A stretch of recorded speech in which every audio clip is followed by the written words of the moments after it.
Yeah, yeah. Pretty Petty Tuesday, y'all.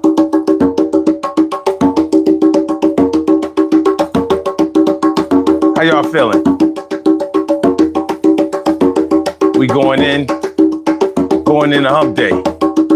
But first, we gotta get through what we gotta get through. Some of y'all feel like we already had.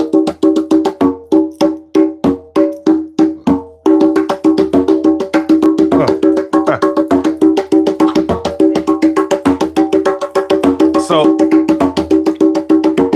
tonight we're gonna talk about friendship and whether that second time around is worth it.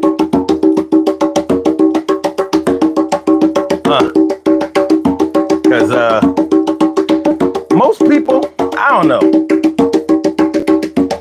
I think a lot of people think or feel like rekindling a ex romance, a ex love is dangerous. Most people say they're your ex for a reason, right? Well, we talking about your lovers, people you've gone to bed with, shared your heart with, possibly even had kids with, right? But when it comes to friends, sometimes we show them a little bit more grace.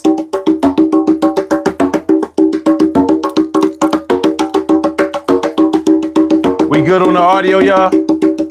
We straight? Let me know. I don't need no problems. I don't want no problems. None.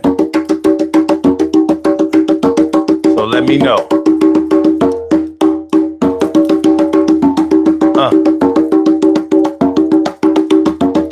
Are we good on the audio? That's all I need to know.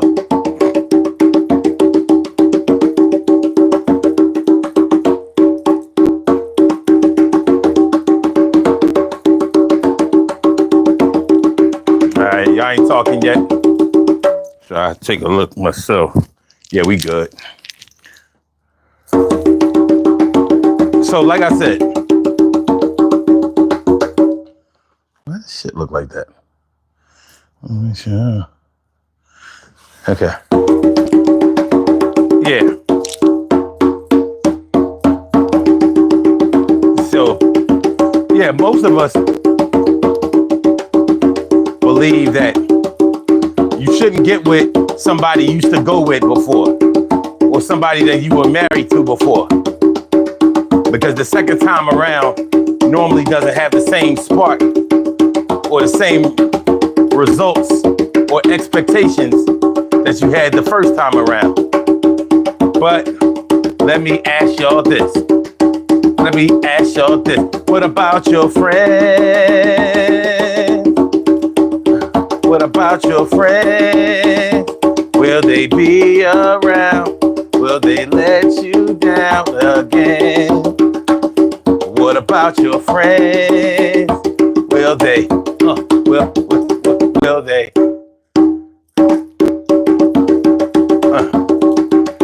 So, a lot of people don't consider when they separate or stop being friends with somebody, they don't consider that to be a breakup. What about you? When you stop being friends with somebody, is that something that you do at the first sign of trouble? Or does it take a good while? So, we're going to talk about friends tonight. And whether that second time around is worth it for your friends. Daily Gogetter, Mr. Show, I said.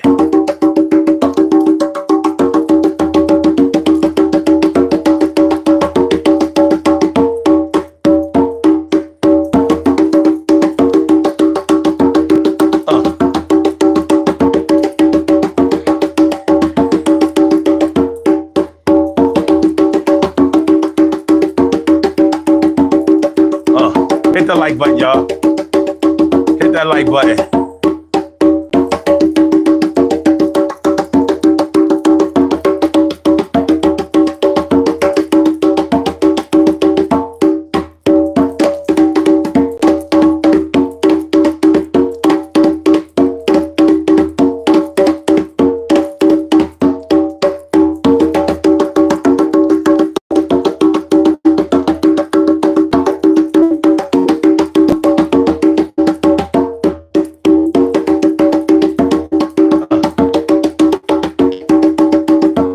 That's about right.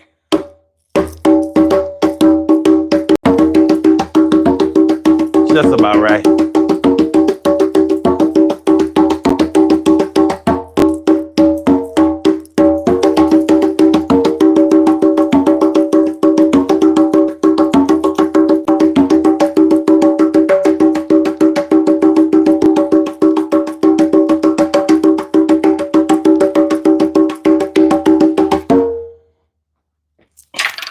Urban Therapy with Sun 752 with this your daily. It's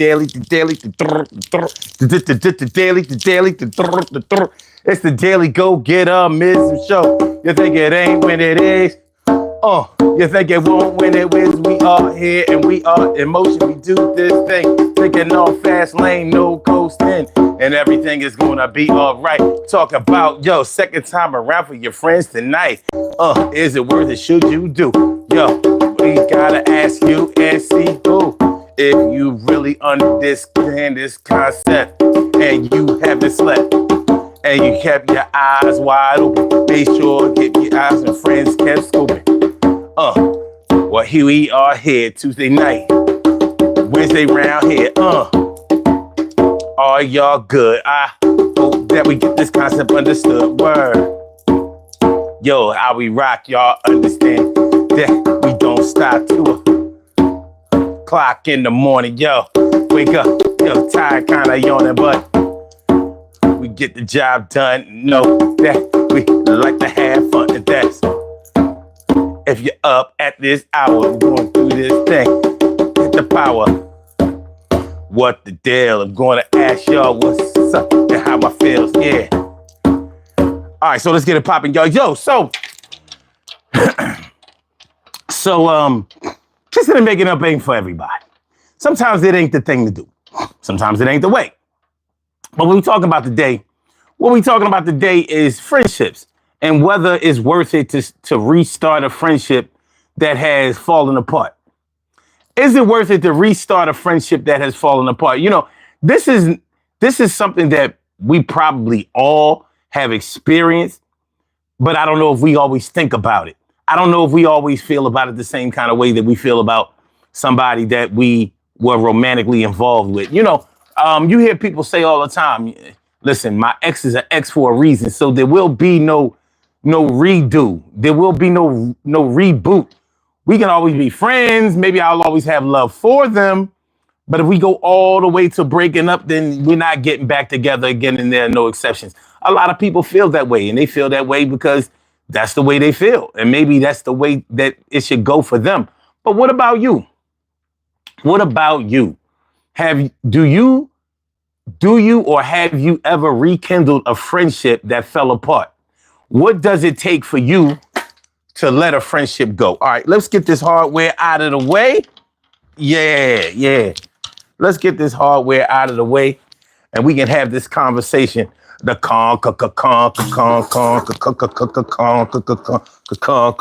conversation. Friendship, baby. We ain't talking about lovership tonight. We talking about friendship. So, have you ever lost a friend, got rid of a friend, had a friend get rid of you, and rekindle your friendship? Are the stakes as high for getting back with a friend the same as getting back with a lover? Is it? Hold on, y'all. Let me get a little. Let me drop the temperature a little bit. Is it the same? Because a lot of people think that it isn't. I don't know. Maybe for some people, a friendship weighs more heavily on their heart than somebody who is married to somebody. And you wouldn't think that it would ever be that way, because you think about what it takes for you to marry a person. You know, if you marry somebody, you should be in love with them. You should want to spend the rest of your life with them. They are literally written into the vows that way. Now, if you're not the type of person that honors the vows or doesn't think that the vows really mean anything, and we probably should have a talk about that too, because a vow is basically a promise. And if you're not the type of person who really believes that a promise means anything, or that it weighs anything to certain people in certain situations, then what difference does it make if you break it? At the same time, what difference does it make if somebody breaks their promise to you? So a vow and a promise, are they the same thing? Is a vow heavier than a promise? So you don't normally make a vow when it comes to friendship. Some people do. What they say, our friendship is written in blood. You know, we're not just friends, we're brothers. You know what I mean? When you was little, y'all was probably cousins, because y'all couldn't front like y'all was actually related as far as brothers and sisters is concerned, because y'all just met when y'all went to school and all of that kind of stuff. But friendship is important. People act like it's not, but it is. Friendship is very important. And even if you don't have a whole lot of friends, if you don't have a whole lot of friends, then the little bit of friends or the one friend that you have probably means a whole lot to you. So if you lose that friend, then it's going to weigh heavily on you. It's going to do some damage. But if it took a whole lot to get the friends or the friend out of your life that you had, what would it take for them to get back in your life? Is it just a formality? Do you do the breakup to make up thing? Because people do that in relationships all the time. But how does that work in a friendship? Now, in my 54, almost 55 years, and I'll be 55 August 12th this year. Inshallah, God willing, hopefully I get there, with Malcolm Jamal Warner passing on Sunday. Look, nothing is guaranteed. I ain't saying I'm going nowhere, but you never know. You never, ever know. But yeah, let's have this conversation, y'all. We talking about friends and what your friends mean to you. What your friends mean to you. What's going on, y'all? How you feeling? T Carry, right? Morning, noon, and night. It's always great to have my peoples going directly into your site. And what's that? Alron Darren Dayop. Alron Darren Dayop. What's good? Thanks for coming through. And BK. Let me see. Oh, God. Nah, man. I ain't even gonna read your shit. And Dimples D's, what's good? How you feeling? How you feeling? Both situations can trigger a range of intense emotions, including sadness and anger. Exactly. But a lot of people don't really think about their friends in this way. Normally, well, let's get into it. Cheryl Halsey, what's going on? My good to see me some you. Always good to see me some you. A lot of people don't think about their friends in the same way or with the same weight as they do their lovers or their romantic relationships. But both of them have a real big impact in your life. You got to think, your friends are normally the reflection of who you are. You know how they say birds of a feather flock together? Well, some people take that to mean that friends who hang around each other do the same things, but that's not always true. What's normally true is that your friends have something in common with you, even if it's just an attitude. So normally the people who you are friends with are the people who can tolerate being around you, where there are no stakes involved, where there are no now I don't want to say consequences, but there may not be any benefits attached to it. Now, there are plenty of people who only choose their friends by the benefits or the things that they can do for them. You know how they say that rich people hang around with rich people for a reason, and poor people hang around poor people for a reason too. It doesn't really sound like it should mean the same things, but it goes the way that it goes. BK, nah, I haven't listened to Will Smith's new album, and I won't. I didn't even know he had a new album. But my question is, for what? What's he making music for? I never liked Will Smith's music. Fresh Prince music with Jazzy Jeff, I guess. But since he became Will Smith, musically, he doesn't make music that I like. But the whole, people look at their friends like I said, your friends are the people who volunteer to listen to you, volunteer to be heard, volunteer to hang out with you and have your back in certain situations or whatever. And some people create friendships that way. So when you lose a friend, often when friendships are lost, it's because there's been some kind of trust issue that's been violated. A lot of times when you lose a friend, it's because some kind of trust issue has been violated.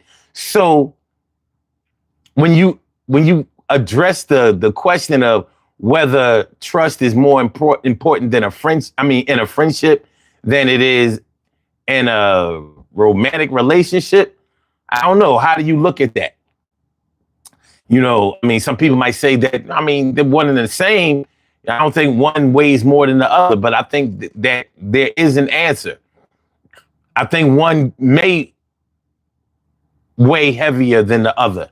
Some people would be able to deal with a boyfriend or a girlfriend leaving their lives, but wouldn't be able to deal with a friend that maybe they have, that they've been friends with since they was children or whatever. They might not be able to deal with them leaving their lives. And that's understandable, for real, for real. What up, Divine Presence? What's good? And Dave Figueroa, what's good, man? Thanks for coming through. Appreciate y'all coming through. Divine Presence says, a friend who has lost your trust, in my opinion, that weighs heavier. And I can understand why. A lot of times, your friends may have been the ones who hooked you up with your lover, or they were there. You know what I mean? Like y'all went to the club, y'all went to the park, y'all went to the movies, y'all did something where you might have met the love of your life. So your friends are the ones who may have encouraged you to get to fall in love, get with somebody, or they may have put you right there in the line of fire. So I could understand how losing a friend might be like, ugh. Like, yo, this was my ace. This was my man. This was my peoples. This was the person who knew where the bodies are buried. So, and think about that. Think about what I just said. If your friends know where the bodies are buried, then you may be friends with somebody for the reason of maintaining a secret or whatever. So y'all might have that kind of agreement or whatever. And that might keep you in a friendship that may not be all of that beneficial for you for longer than you probably should have been in it. So yeah, man, that's what we're talking about tonight. Should you rekindle a friendship that has been lost? Is it worth it in the long run? Is it worth it in the long run? We know, or a lot of us feel, I ain't saying all of us, but a lot of people feel like, yeah, when you break up with your man or break up with your woman, you should just let it stay that way. Because when y'all get back together, if y'all get back together, then it's not going to be the same as the first time around. Because the first time that you get with somebody, hold on, this goddamn fly, motherfucker. Hold on, let's see if I can get him. No, he was too fast. But when I see him again, we got something real. We got something real to deal with. All right, let me see. Let me see.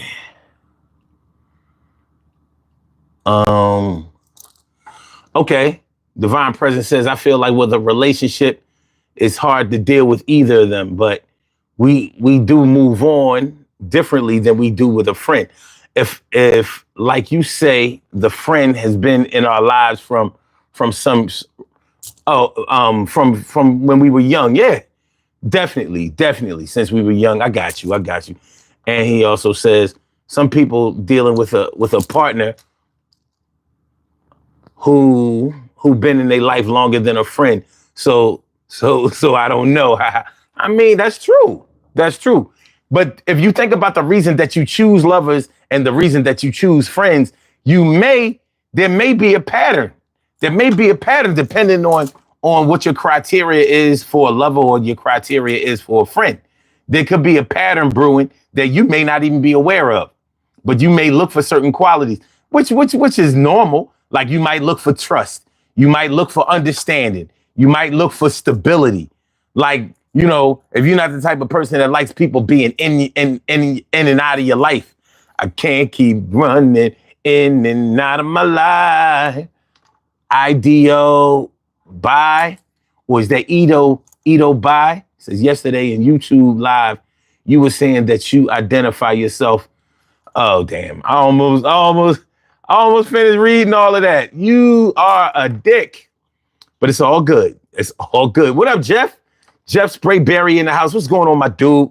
What's going on? And Matt D is asking for a favor. Let me see. Divine Person says half of the world getting back together, and it gets more toxic.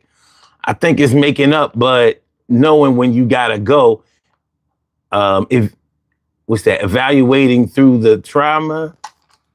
Is that supposed to be evaluating? All right. Jeff says, if all I had to offer was friendship, who would still be around? Well, that's a good question. But damn, if somebody can't answer that question, like what in a friendship, what should you be getting more? What more than friendship should you be looking for or asking for in a friendship? Because I've never needed anything from my friends except for friendship. And I mean nothing. I don't need money from them. I've never needed a place to stay or anything like that. But that's a good question because all friendships don't have the same dynamic. But just like I was saying earlier in the show, you know, they say rich people hang around with rich people for that reason. You know, they want to have friends as resources to probably monetary things. If that's what you're in friendship for, then to me, and this is just to me, if you choose your friends by what they can do for you or what opportunities they can generate for you, I'm not sure if that qualifies as a friendship for me. For me. Now, I don't speak for everybody, but for me, that wouldn't work. Because as soon as a person falls on hard times or is not able to do what they used to do for me, then, I mean, does that mean I have to be looking at them sideways? Because, you know, before you was giving me jobs, you was giving me opportunities, you was sending leads my way, you know, you were fixing things for me. And now that you can't do that, I don't need you as a friend. So that, now people who are in business, you know how they say don't mix business with pleasure. Business and friendship don't really go together. That's what a lot of people say. I think there's some truth in that. And then I think, I'm not sure. Divine Presence says, gee, sounded like a good chorus. Oh, you said elevating. It was elevating. Okay. Matt, I'm not reading your nut ass comment. So you can go ahead with that.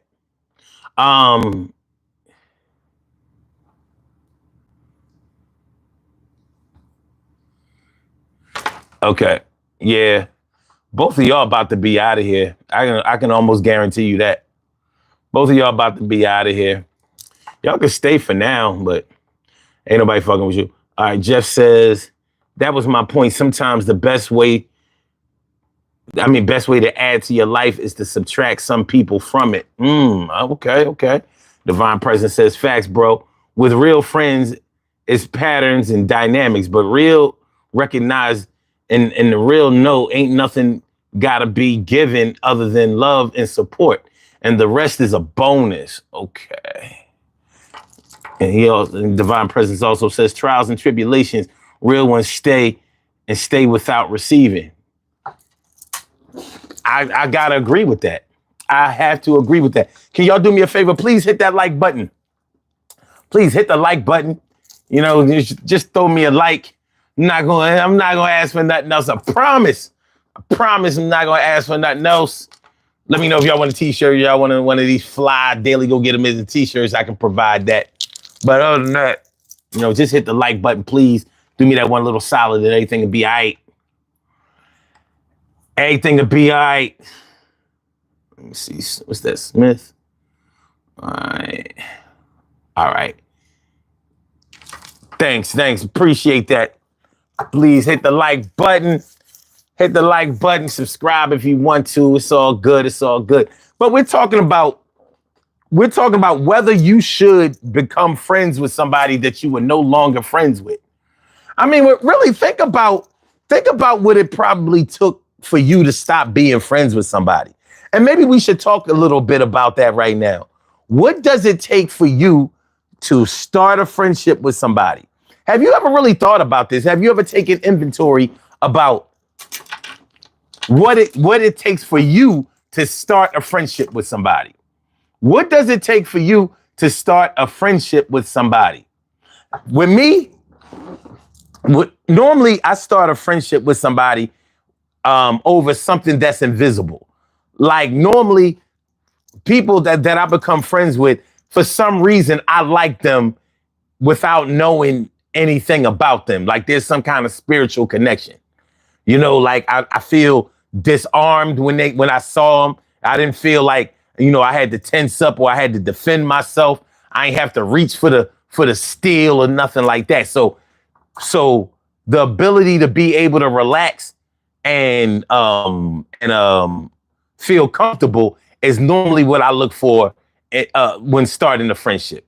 Other than that, I look for integrity. You know, not somebody that's trying to be in the spotlight or in the limelight all the time in a negative way. I don't mind nobody, you know, getting their shine on if they doing something, if they have a talent or art or some type of thing that they do that draws people to them. Yeah, do your thing. Shine on. I mean, I'm talking about somebody who is always looking for negative attention.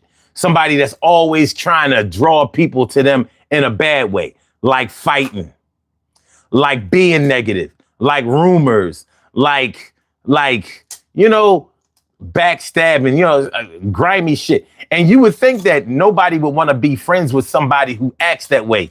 But there are plenty of people who hang around with people or because they on some grimy shit. I mean, if you grimy, if you lie a lot, if you steal, if you cheat, if you're not a decent person, then you can deal with other people who are the same way. You won't even feel offended. However, like I said, when I start out a friendship with somebody, I'm looking for somebody that I can feel comfortable around. Trust is a thing that's earned along the way. So you'll kind of see if you can trust somebody as time goes on. But in the beginning, you should feel like, excuse me, y'all. Yeah, every time I sit in this seat, the allergies be like, yo, let me holler at you, my dude. I need to talk. But yeah, so when I start a friendship with somebody, I usually look for some kind of spiritual connection, some type of feeling that makes me comfortable. Like if I walk away from this person, they're not going to talk shit about me in a bad way, and they're not going to try to harm me. And I also normally don't start friendships with people that I think are only clout chasing or looking for, like, I ain't no superstar, never been one. But back in the day, I could get chicks. That was never hard for me. And dudes who can't get girls want to be around dudes who can get girls. They want to be around that. And you can tell because the first time, when y'all first start hanging with each other, or whatever, they're like, yeah, they trying to see if you can hook them up with somebody. I'm like, okay. So I see where this is headed. You need a lover, not a friend. So you figure since I know a lot of chicks, or I could pull chicks, you want to be that's what you're looking for. I don't know. What up, my brother Trezoy? My man Troy Diesel is all up in the house. What's going on? Trezoy. Let me see. Hold on.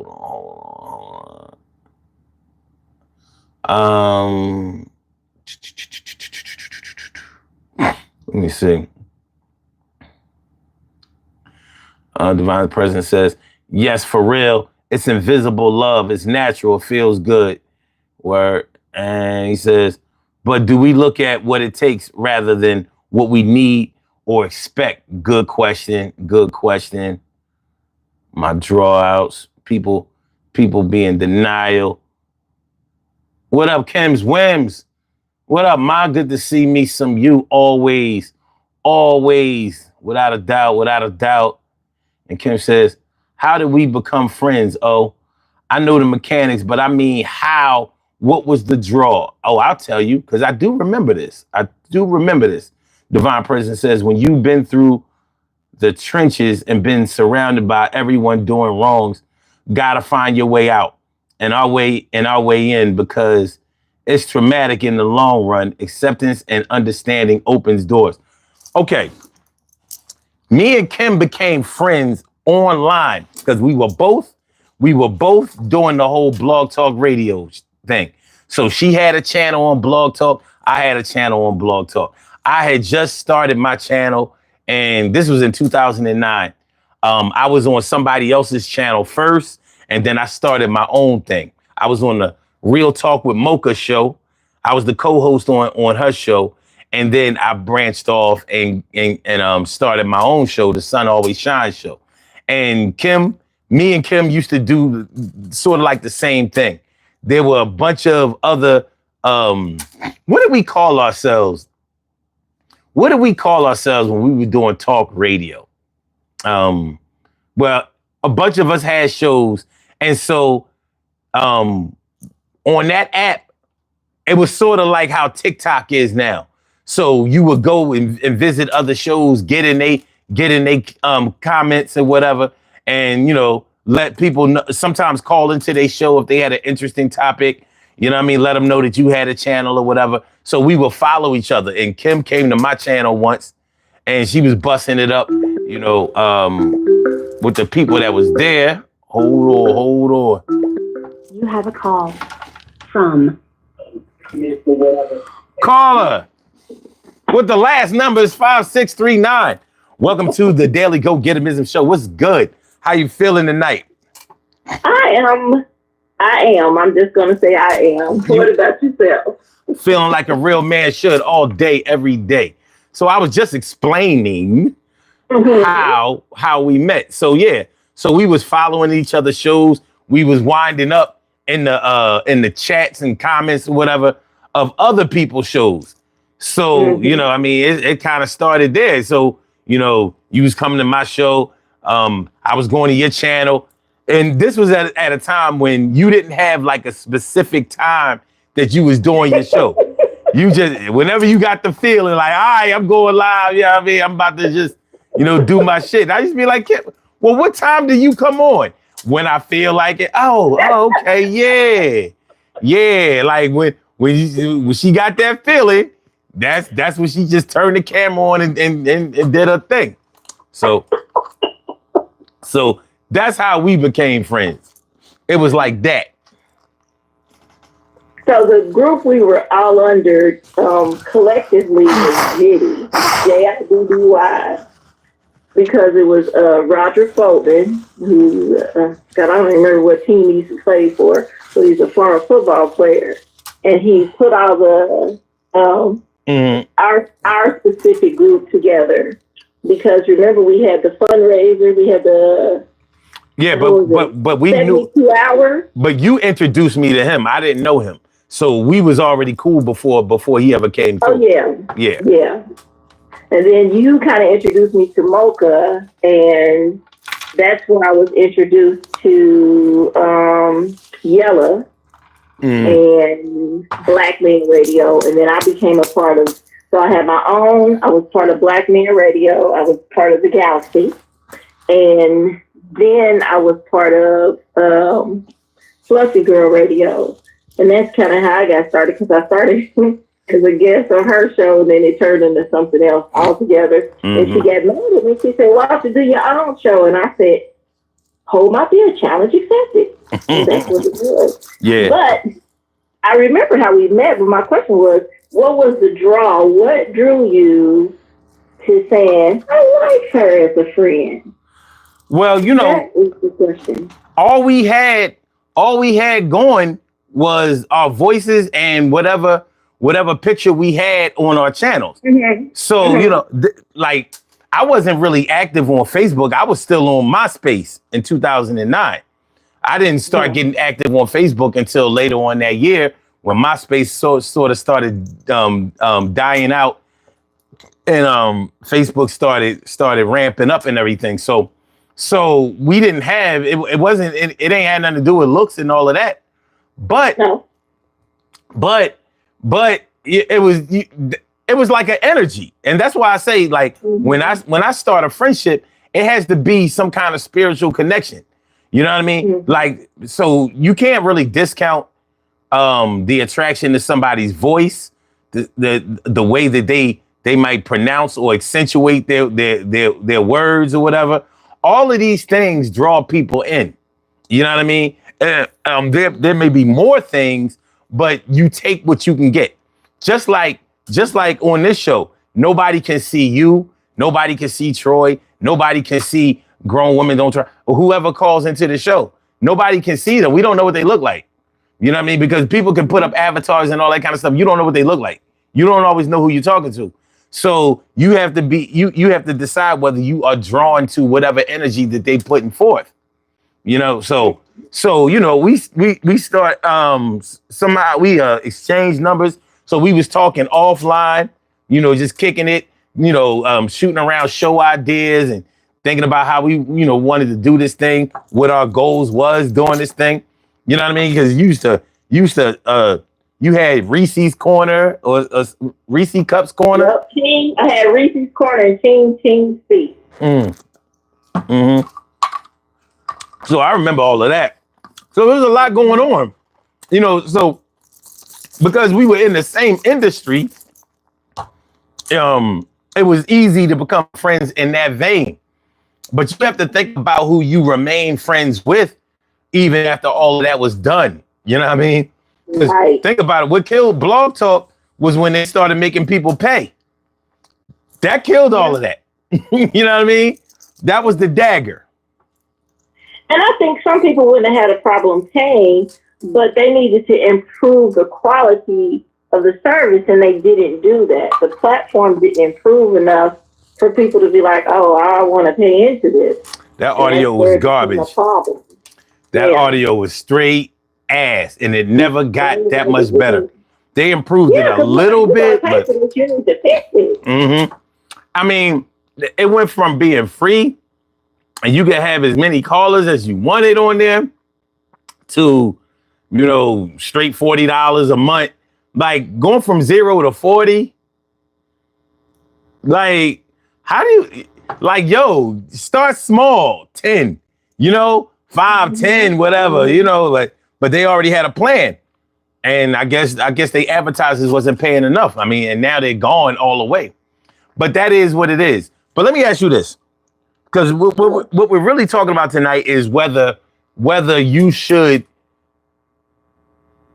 rekindle or restart a friendship that has fallen apart. Like most people believe that when you break up with somebody, you should stay broken up. maybe you should try to hold on as long as possible. But once y'all actually break up, you should stay broken up, because your expectations are so much different the second time around. You know what I mean? And you just may not be built to put up with the same shit that you put up with before the second time around. You know, but with a friendship,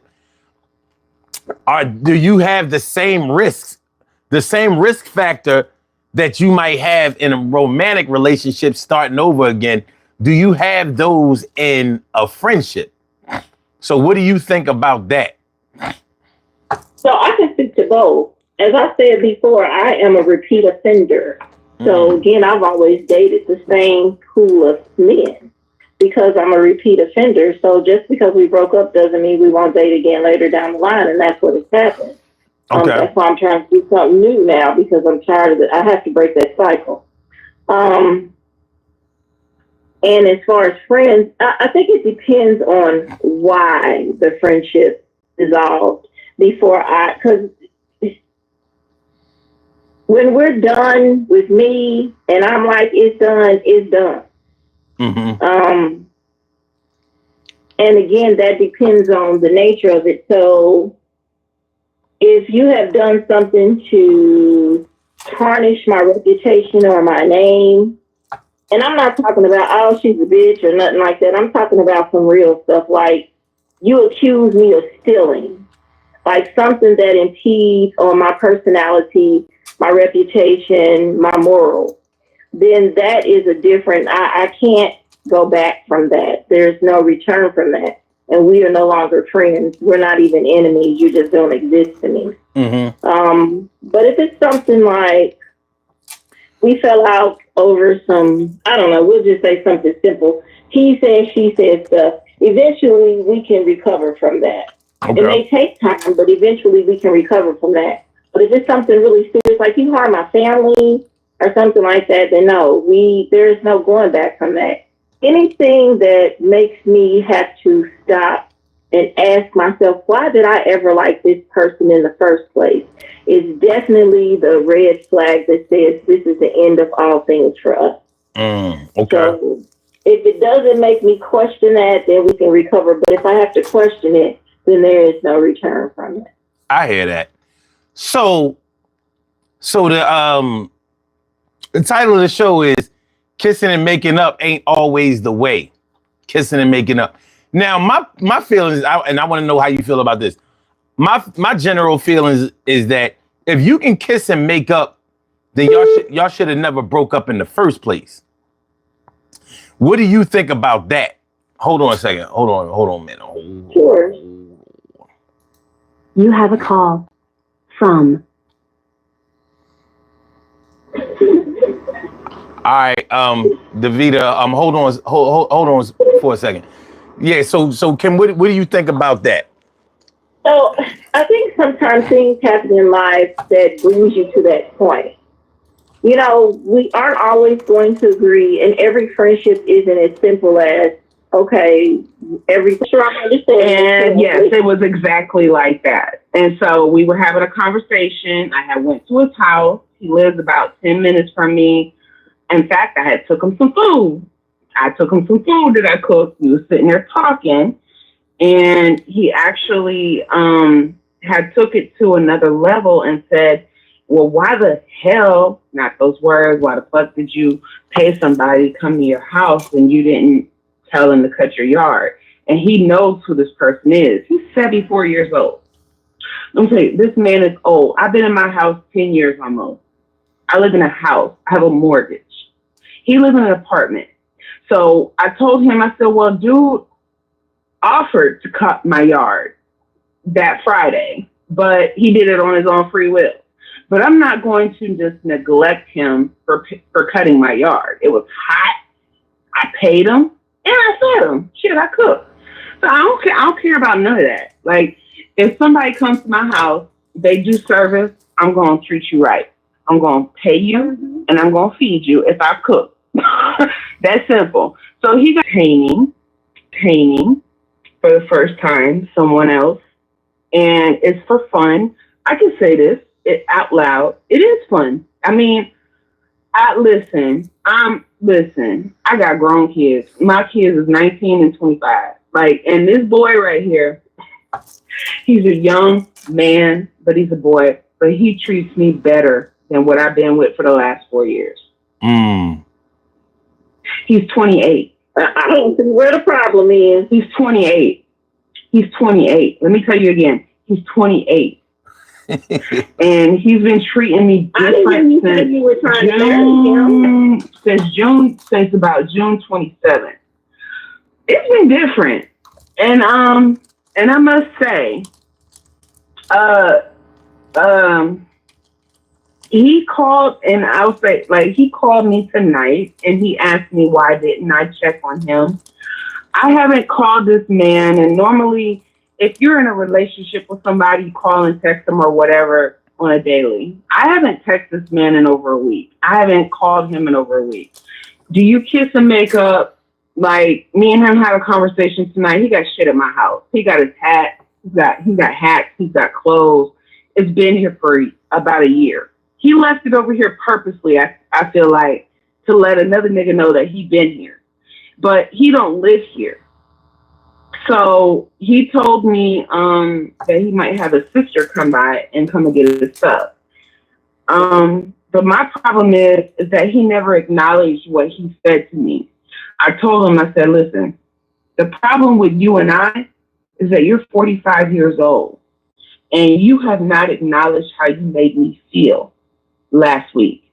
When you raised your voice, when you got loud over something that was so simple, but then you sat here and said that 4 years is nothing and it feels like we're not going anywhere. That's cool. I kind of felt that way too. But I'm kind of just checking the temperature to see where things is at. You got mad over something that was so simple and you took it to another level. So you've been feeling that way. No. It ain't about that. No, it is about that. You're deflecting. And I can't stand men that deflect. If you're going to own your shit, okay? So if it's something that has caused a problem and I'm telling you this bothers me, this is the problem. Nigga, I told you I don't like loud talking. Do not yell at me. Do not act like I told you scared me last Tuesday. You got from 0 to 100 over something that was about my yard. But you made me feel scared of you because you got so loud that I felt like, okay, you're making me feel like I need to be scared of you because I let somebody cut my yard. No, that's not what this is. So I don't think there's no making up at this point. So I have come to the decision after 2021, 2022, and there's no relationship with me and the young one. Like, it's just fun. That's all I can say is it's fun. It's interesting to me to see how someone who is younger can treat me a little different than what I got going on right now. So it's been different. I'll say that for a fact. It's different. And I talked to another friend of mine earlier that was asking me if I had talked to somebody. When it comes to making up, you can make up, but is it really going to be the same after you make up? Well, I don't think so. No, people, you know how you hear people say, you know, we trying to get back to what we were or where we were and all of that, and you can't. But, you know, because we hear songs talking about it, movies talking about it, whatever. The thing is, you don't have to get back to where you were. You have to get to a comfortable place, because where you were before might not have been all that comfortable, but it might have been familiar. You know what I mean? That happens a lot. So even though you're talking about moving on for my lover, let me ask you this, because you've kind of already moved on, like what's the chances that you and your man can get back together? Like, what would be the point? I don't see it. Because I kind of was looking at I was looking at a reason for us to rekindle. I was looking at a reason for us to get where we need to be. But I've been waiting on that for 3 years. Mm-hmm. And the problem with him is that it's the same routine and it's the same excuses and it's the same problems. It's the same, all of that. Listen, I've been a single mom since I can remember. I've been a single woman since I can remember. I don't have that luxury of just putting my pants on and just getting up and going to work. If I include you in my life, that's a luxury to me. But if I'm the only one putting in the work, that's a problem. And I've been giving you so much grace, I will say. And him and I had a talk this evening that kind of came to a point where it feels like it's bittersweet because it's almost like you're letting go of a friend, but you're a friend. Say that again. You're letting go of a friend. You're letting go of a friend, but you're trying to keep a friend. All right. So you're letting go of a friend, but you're trying to keep a friend in what kind of way?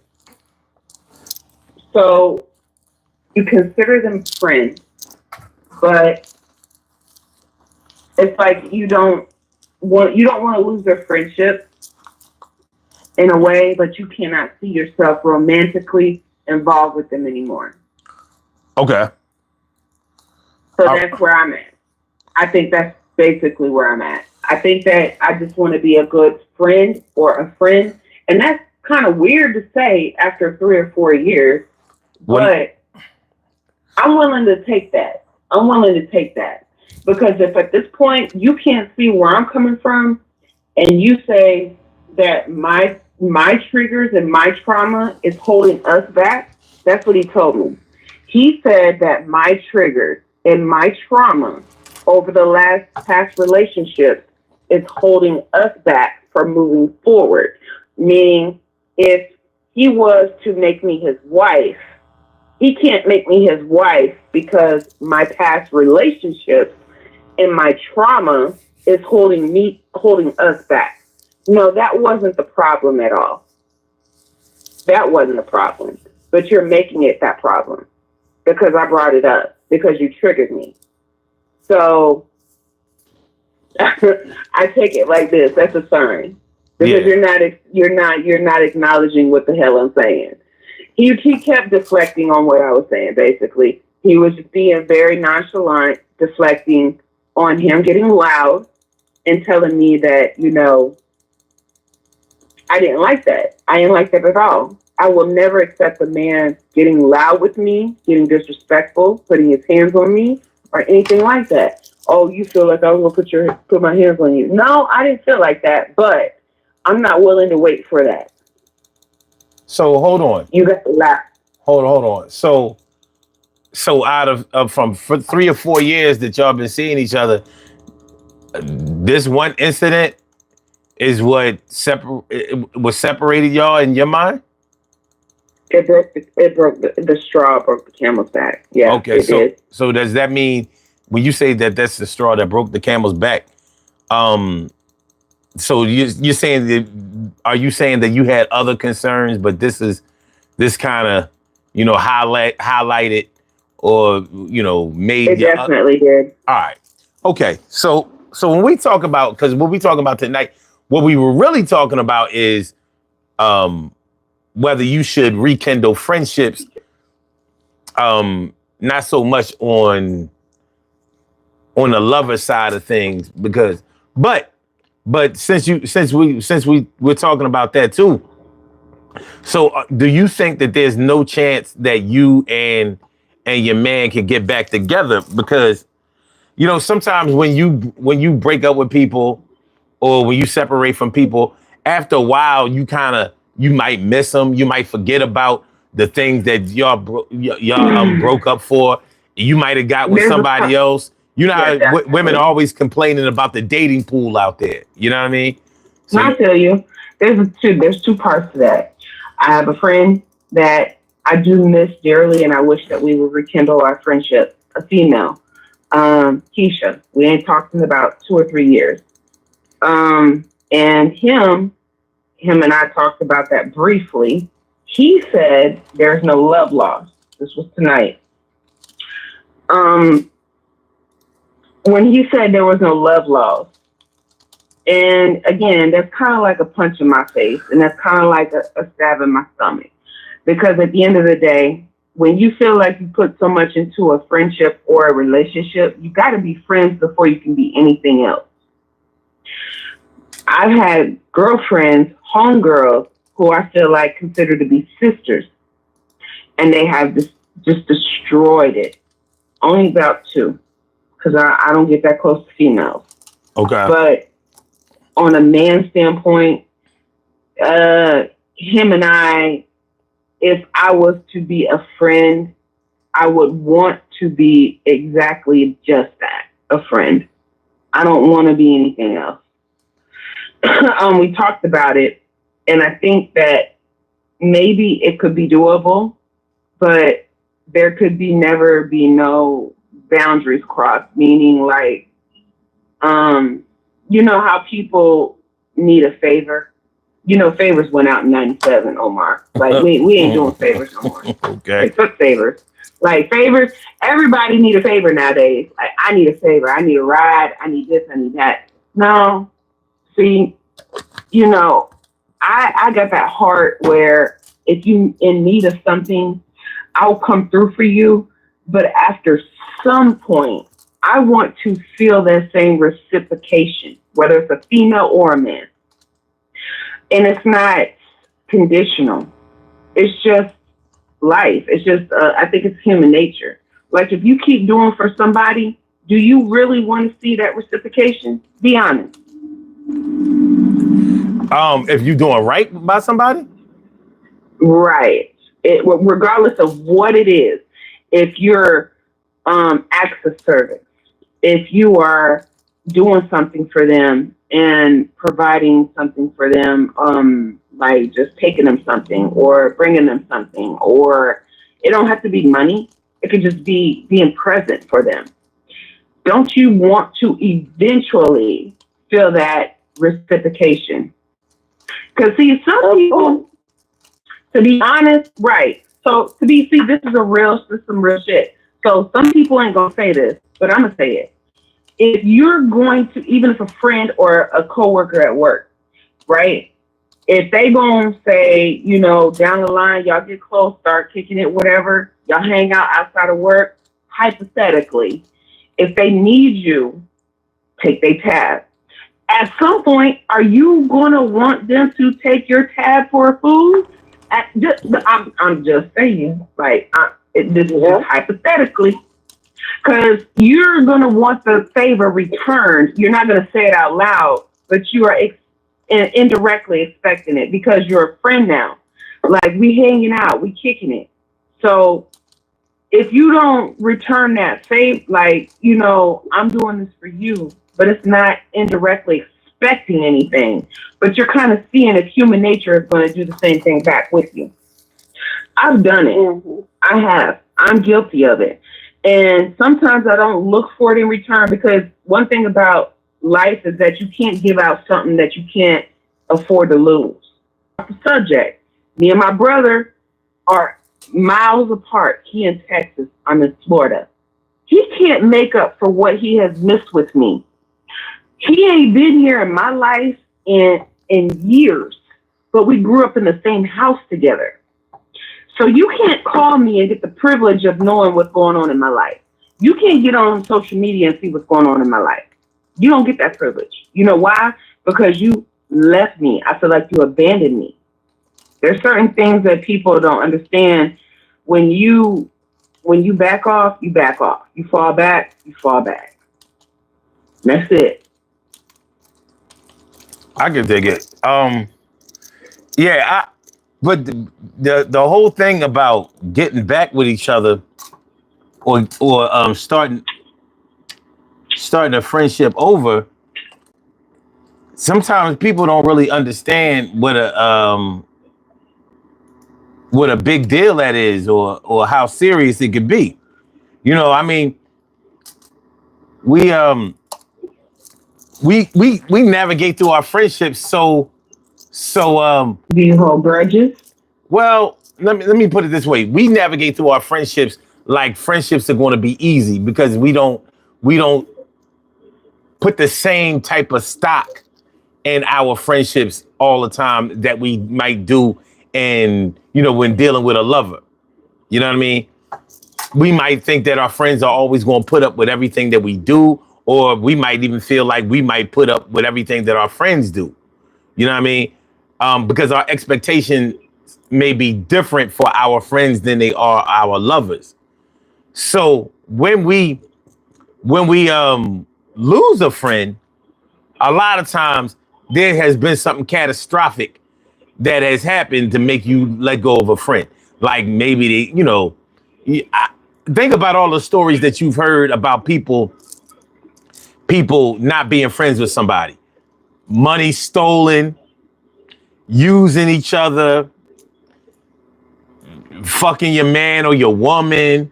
You know what I mean? All kinds of crazy shit that happens to break up a friendship. Now you would think that just like when those things happen with somebody that you're going with or married to, you never forget those wounds. But with friendships, you might get over those wounds, quote unquote, a little bit easier or faster than you would with a lover. So, you know what I mean? You might feel like, well, you know how like, have you ever been cheated on and caught the person cheating in any kind of way, whether they confessed or whether you found out through whatever means that you found out, you know, you might feel like, all right, if you caught them and they felt bad about it, then they won't do it again. But the reality of it is they might do it again. But with a friend, you figure when you catch a friend in the act, it could be something small, like they borrowed something from you. They really stole it, but they looked at it like borrowing it. It could be something as trivial as a CD. But back in the day, yeah, that might have been your favorite CD, and they borrowed it. You know what I mean? So basically, your friend stole something from you, and you might figure that, like, since you caught them, they would know not to steal from you again because you're not going to be friends with them no more. Plus, you already know what is hitting for with them, whatever. But the reality is, once they get comfortable again, knowing that you will forgive them again or not catch them again, then they might steal from you again. So in you forgetting that, and with you forgetting that, you might just go ahead and become friends with them again, still holding the same expectations as you had the first time that y'all was friends. And that's not going to work. That ain't going to work for you, So it's a little wild. Losing a best friend is just as bad as losing a spouse. You know what I mean? I agree. Yeah. Yeah. And people don't know. My best friend and I fell out, I would be devastated. See, y'all might have a falling out. Y'all can have you can have a disagreement about something like let's say you and your friend fell out over something that they needed you to do. Like maybe you weren't taking care of yourself, for example. You weren't taking care of yourself, and you feel like, well, you're a grown woman. You could do whatever you want to do. And your friends, they like, listen, I need you to stop doing that shit. You got kids, you got family, you got people who love you. I love you. And I can't fuck with you doing this shit because we don't want to lose you or whatever. And that could be because you on drugs. It could be because you were overeating. It could be, a whole lot of things that might be really detrimental to your health. And you might be, and you know how you are, not you personally, but you know how people are when they in their addiction or they in that place in their life where they are into whatever they're into, and they ain't trying to hear nothing different from nobody else.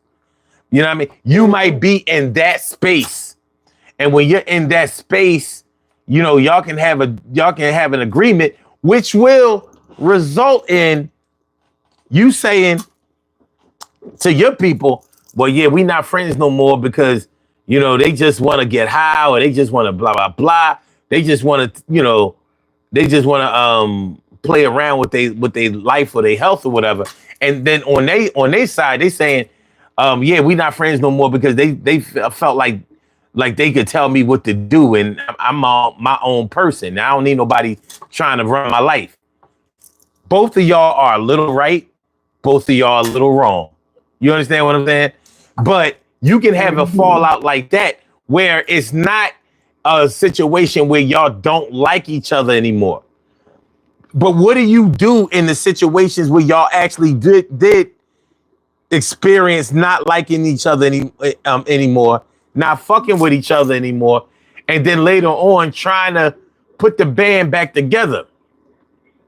Like, what are your feelings? Like, are you going to be able to do that shit? No. Exactly. I'm in a situation like that now. I have a friend, we fell out, and I didn't speak to her for about, 12 years, I think. And we eventually came back together, but it's definitely nowhere near like it used to be. And when I say nowhere near, like we used to talk 70 million times a day. Now we barely talk once every 3 months. But we good. Like, it's not the tension that was there before, but we're not back like we used to be. And I know we'll never be back there. Mm-hmm. Life has moved on and forwarded, and it's just not the same. And then I see some things in her that still exist from the reason why I stopped talking to her before.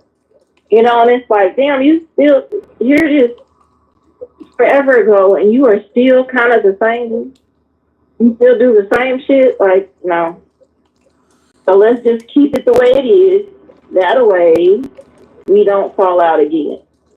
And I'm good with it like that. Yeah, but of course that's going to have a lot to do with how close you are to the friend that you're talking about. Because I'm thinking that the closer y'all are, the harder it's going to be for y'all to make the decision to permanently separate from each other. And that's the way it is. We were very close, almost like sisters. Right. And once we were done, we were just done. Like, and everybody says me, and that's fine.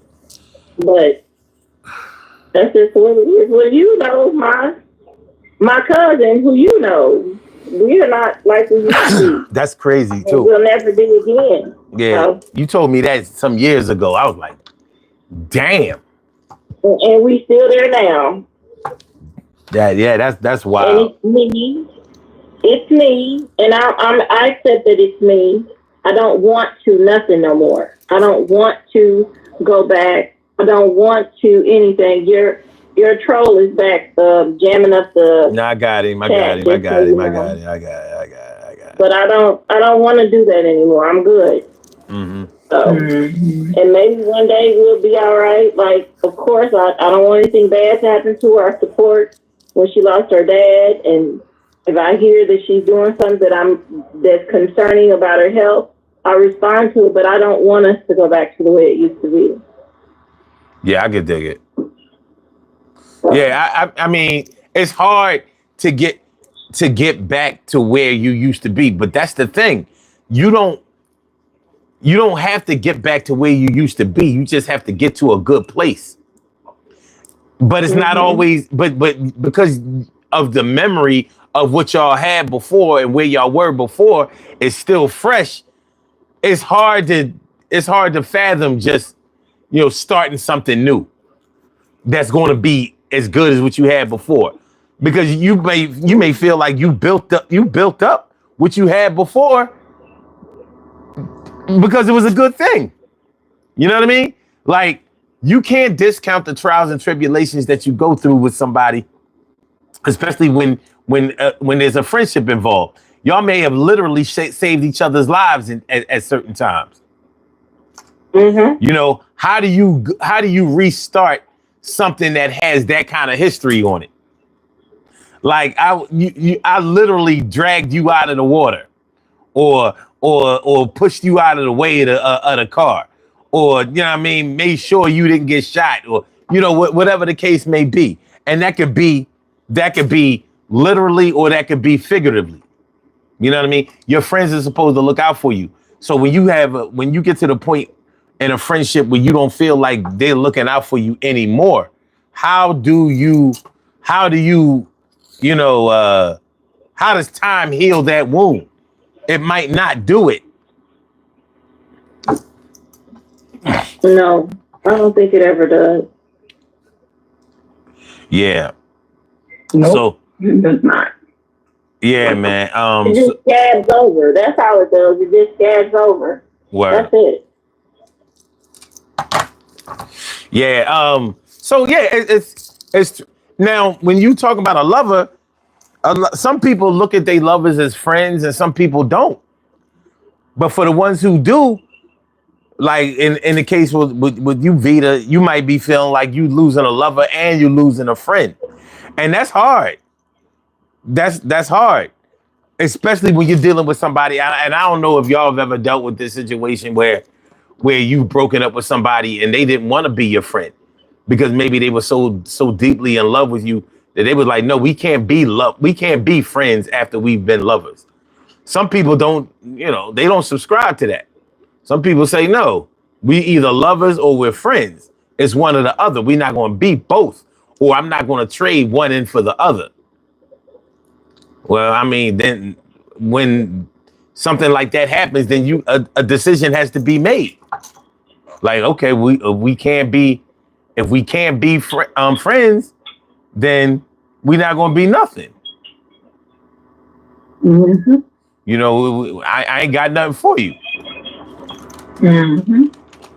So yeah. Whenever I'm in a relationship has come to an end with these exes who are my friends, I've always missed the friendship before I miss the relationship. Like, I think that's the hardest part for me is, like, we can't be friends after, then we have a problem. Fact. I mean, they feel it too, but I feel it in a different way. Like, my most recent ex, like, we good, but I told him we aren't friends like that. And he has a problem with it, but we're not. Because my version of us being friends is not the same version he had. Yeah. And it's a problem for me, and it's a problem for him. So. Well, it makes sense on a certain level. It makes sense that they might not want to be your friend after y'all have been lovers, even though y'all may have been best friends as lovers. But your regular best friends, you don't fuck them. Well, he wants us to still be friends, and I'm like, we can't be friends like we used to be friends. Yeah. Because he even moves different. Yeah. And because of that, I'm like, we're not friends. And so he has a problem with that. I mean, I kind of do too, but there's nothing we can do about it. He's moving different, so. Yeah. Mm-hmm. And, that shit can weigh heavily on your heart. Losing friends ain't easy. But and it's not easy when you actually put something into the friendships that you had. If you're the type of person that only is friends with people because they can do something for you, they can provide something for you, they can create opportunities for you, then I don't know if that's real friendship. Now, y'all can answer that because, like my view on that is different. Like friendships in business, they say don't mix business with pleasure. I don't see any reason why people that you get money with can't be your friends, but there is a certain dynamic to friendship that they may not qualify for, because I don't need my friends to give me money. I don't really need that. But so if I meet you in business, in my mind, business is really where it's going to stay for the most part. You know what I mean? If we started out getting money with each other, then our friendship is basically based on getting money. Not saying that we can't be cool after we not getting money no more, because I have to take into the consideration of like how you meet people at work. You might get cool with somebody that you work with at the job. And even though, you didn't know them from a can of paint, before you started working at the job, y'all might have really had a bond with each other or whatever. So y'all kept in touch after y'all didn't work there anymore, or maybe y'all stayed working there and y'all got really cool. And like, y'all knew each other's families and all that kind of shit. Even though, y'all met each other in a business setting. Y'all met each other at work. I don't see anything wrong with that, but if our friendship is pretty much dependent upon goods and services being exchanged. Transactional. Do we really, transactional. Do we have a friendship? Like, is it really real? Like, after I don't have any money to give you, or you don't have any goods to trade with me or whatever, what do we really have? Would a phone calls still go? Like, if y'all business partners or friends in business and y'all talk to each other every day, but you kind of know that y'all talk to each other every day because we got a money thing going on. If I'm no longer doing business with you and I'm doing business with somebody else, will we still talk every day? Will we still be cool like that? Maybe we still be cool, but we might not be cool like we was. Like, this gotta change. Like, there's really no reason to talk every day. You know what I mean? We're not even speaking the same language anymore because we was talking. This was a money thing.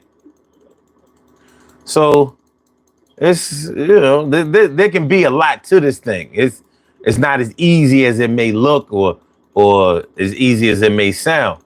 But losing a friend or trying to make the decision about whether to make somebody a friend with you again is not as easy as it may seem. And sometimes people outside don't see that part of it, because it's like, man, y'all was so cool before, you know what I mean? Y'all need to just, put all that other shit aside, man. Y'all need to get back together, because it sounds like a good love story. Our media outlets tell us, yeah, forget about everything. Like, forget about your pain. Forget about your hurt. Forget about your betrayal. Forget about your abandonment. Forget about your neglect. Forget about how you were used and abused. Forget about all of that. People who don't feel that way, who are not going through that with you, of course they supposed to feel that way. They supposed to put all that shit to the side. They don't have to put nothing to the side. They just want to see something look good. But you got to deal with your feelings. You have to deal with what actually happened and whether you can stand the thought or the threat of it happening again. You know what I mean? So true. So yeah, there's a lot more that goes into this shit than people often give credit to. Think about, remember when Jay-Z and Dame Dash had Rockefeller Records, and when it started to fall apart, you were hearing the rumors of how Jay-Z and Dame wasn't really on the same page and all of that. And then when they eventually broke up, some people on the label was following Jay and other people was following Dame or whatever. But you kind of saw, like, before all of this happened, before all of the bad blood happened, you would have thought that Jay-Z and Dame were the closest of friends. But you saw how they wasn't really friends at all. It was a money thing. They were business partners. They were business partners who got along with each other and obviously were just putting up with each other. As soon as the business started being run more by one than the other, or decisions started being made by one without consulting the other, because they were bringing their people in, whatever. If you know anything about the story, the whole Cameron being made vice president of the Rock and all of that kind of shit, and somebody got fired, and Jay-Z didn't agree with it, and it was just a downward spiral. So we see these things in the media and we think like, damn, man, y'all had a good label going on. Y'all had a good thing going on. Why would y'all let that go? Not really realizing that shit wasn't based on friendship. It was based on a business relationship. And business relationships, they grow, they're formed, they grow, they get bigger, and sometimes they fall. And when they fall like dominoes. Everybody out. Everybody out. You know, now we can understand how come you can never get back to that same business model that you had before. But we fail to understand how come you can't get back to that same friendship level that you were on before. But it ain't hard to tell whether it's your bank account or your heart. You gonna feel it. And that's just something we gotta deal with. Something we gotta deal with. You know what I'm saying? Okay. Jabron Lame says, this sounds like me and my boss. I'm his only worker, and 95% of our conversations consist of business. Yeah, but is your boss your friend? Do you consider your boss to be your friend? Because I've had managers before that I actually considered to be friends, but you know, they were my managers. They weren't actually paying me. But even at the job, some things that happened that kind of push the boundaries of friendship and push the boundaries of a business relationship. You know what I mean? Like there were things that were done at certain times where I could look sideways at both. You know, when it was time for me to leave the business, you know, things got a little funny. Okay. Well, I see what we were. No hard feelings, but at the same time, don't act like you can't do something for me that I know you can. Don't act like you don't know something that I know you know. And I knew something was up with that because he was hell bent on proving. Like I looked into this for you. You know, I'm not lying. And it was like, why would you even say that you're not lying? Or why would you know what I'm saying? Like, why would you think I wouldn't believe that you tried to look out? I mean, probably because he didn't. He might have put in some effort, but it was minimum. He didn't go out of his way. He didn't make that call. Like, yo, you know what I mean? Like, I got something for you. But it's all good. You know what I mean? It's all good. Like, but that wasn't something that I would have had to put back together. Because it wasn't like that. Now I understand my perspective on things like that is always what it is. But I have lost friends over the years. And I have to think to myself, like, would we ever be able to be like we were before? Sometimes you're not able to be back with your friends like you were before because the time in your lives when y'all were friends like that may have been when you were younger, more, less mature, and your expectation level was in a different place for different reasons. You know what I mean?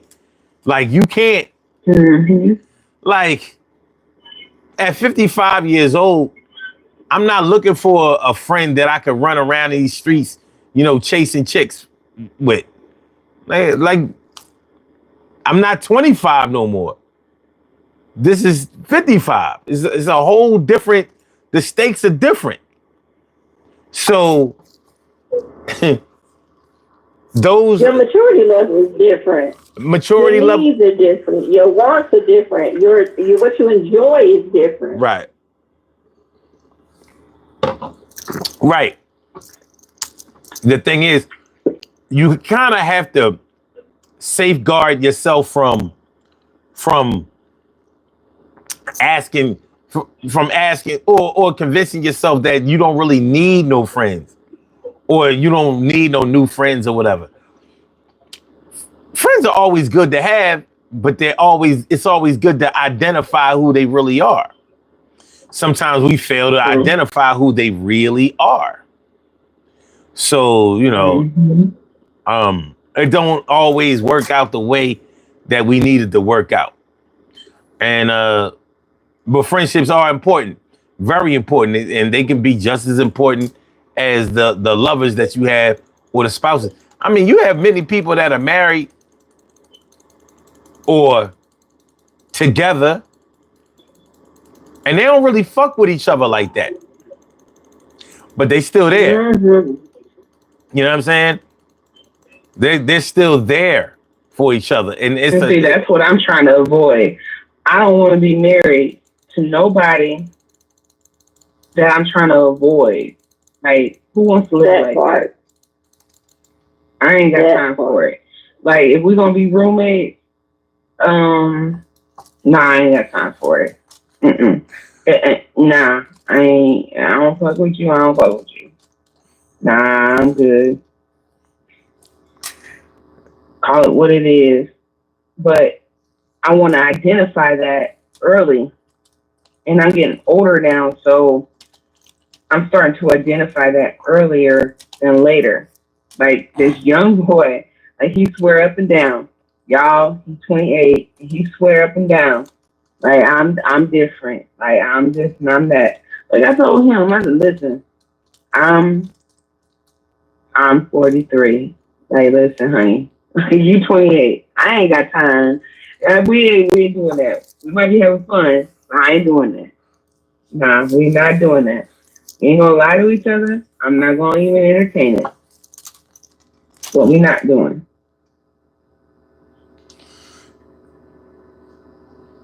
yeah, yeah. It's it's a tough situation. It really is. It's a tough Very, situation, but you don't always see it. very. You don't always see it in the clarity that you need to see it until you're right there in it. Because you remember when you, it's crazy because I remember when I was maybe not necessarily 20 in my 20s, but I remember when I was in my prime, like I did most of my running when I was in, actually, to be honest, high school. And if, to be honest, I'm gonna be honest, like I did most of my drinking and smoking weed in high school. Mm. So when I get to adults now in their age, I'm like, shit, I did that. I was born in the 80s and raised in the 90s. Like, so yeah, I was smoking shit. Like, I don't get into that no more. Like, I don't smoke. Like, that's not me. Yeah. I just sit when I feel like it, but I'm not smoking. I'm not smoking nothing. No. Mm-mm. Mm-mm. I understand. And that's the problem with me and dude. Like, he smokes. And that's a problem for me because I feel like when you have underlying issues, you don't need to be smoking. You remember what it was like when we smoked, right? So, Omar, you was born in the 70s, right? Yeah. Okay, bet. So, when you smoke pretty much to have fun, relax, let loose, giggle, have a couple laughs, whatnot. Now they're smoking kind of just a coke. Yo, it's bad like, out here. They're smoking the coke. Like it's like a damn, y'all using weed like it's damn cigarettes. Or this shit is bad. It's like y'all doing some shit like I don't know nothing about. Like we grow from the earth. Like we like I grew up in Kansas where it was country, and I called myself being grown, going in a cornfield trying to pick the shit growing. Didn't know nothing about what I was doing. I was going across the street. I was like, let me go pick this shit. I see it growing. I don't know what I'm doing, and then I'm like in 11th grade, and I'm taking this shit to school. Like, what y'all got? Like, I got the leaves. Like, you got the leaves, but what you got with it? Like, nothing. Like, I just got the leaves. You see it?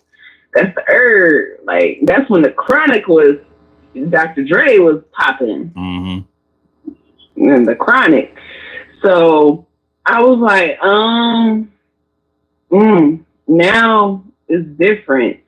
So if you have that and then you got all that dynamic in your relationship, man, listen, that's something different. It's something different. I told dude, like, listen, you smoke coke. If I had, my homegirl gave me an edible like a couple months back, this shit put me to sleep. I ain't got time. Nah, I don't need nothing to put me to sleep. I don't need nothing to put me to sleep.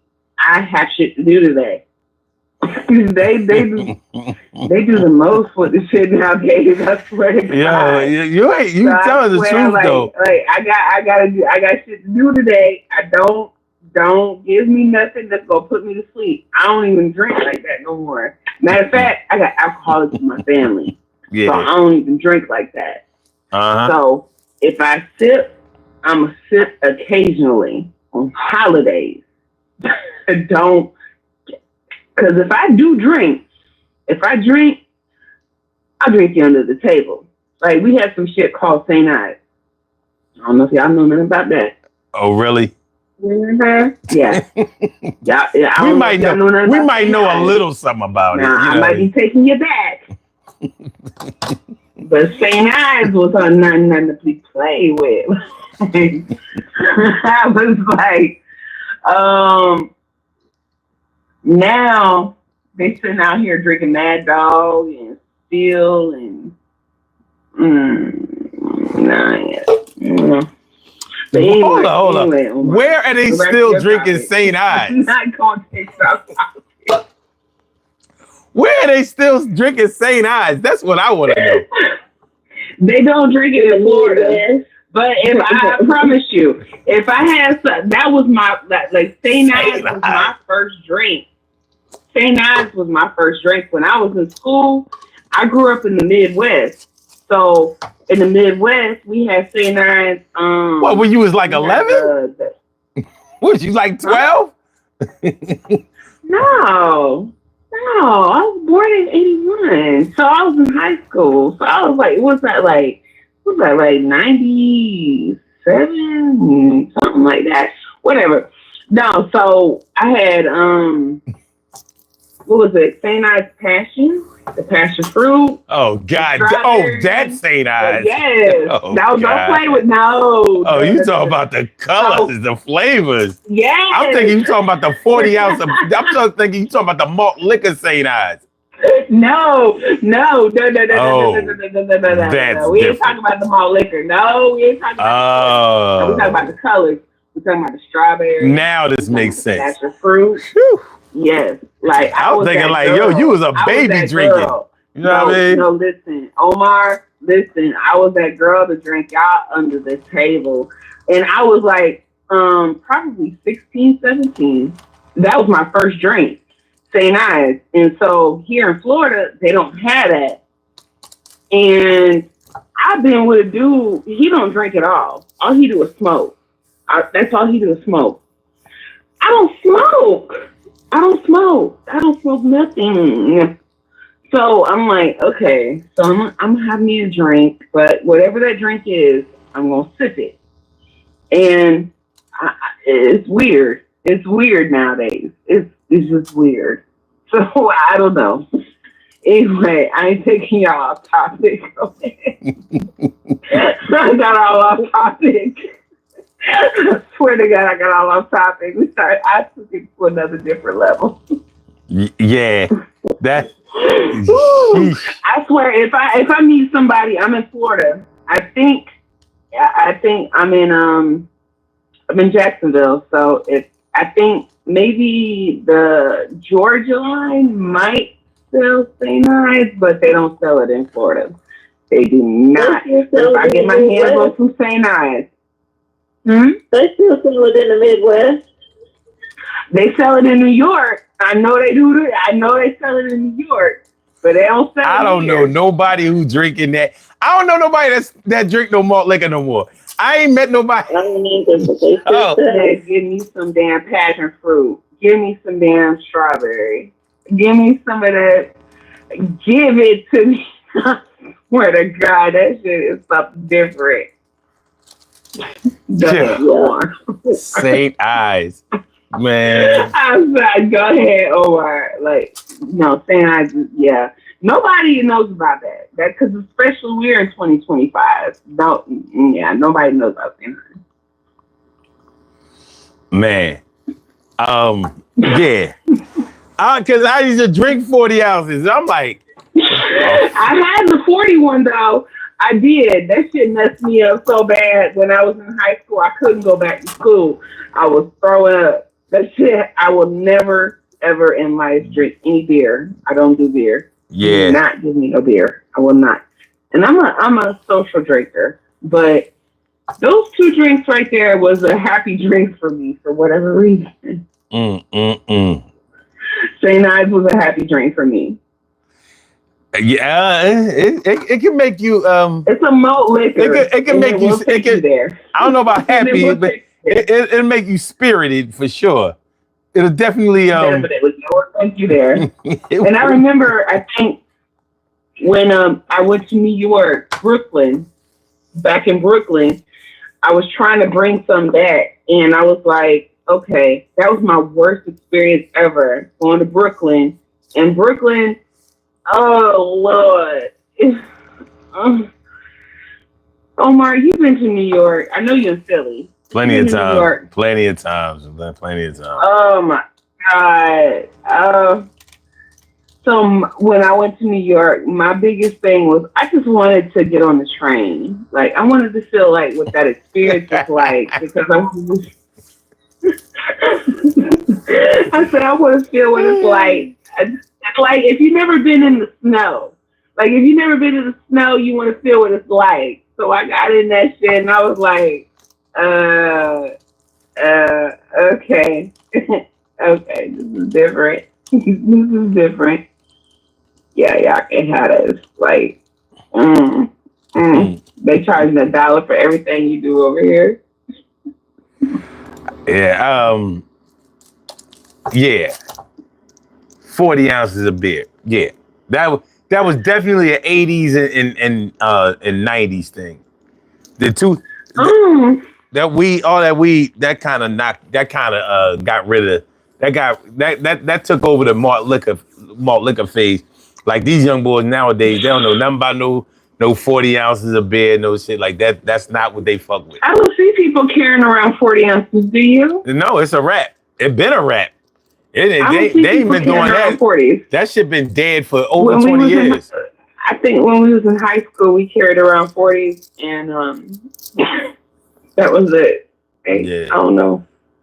Yeah, that been a dub for over 20 years, easily. Lord have mercy. Mm-hmm.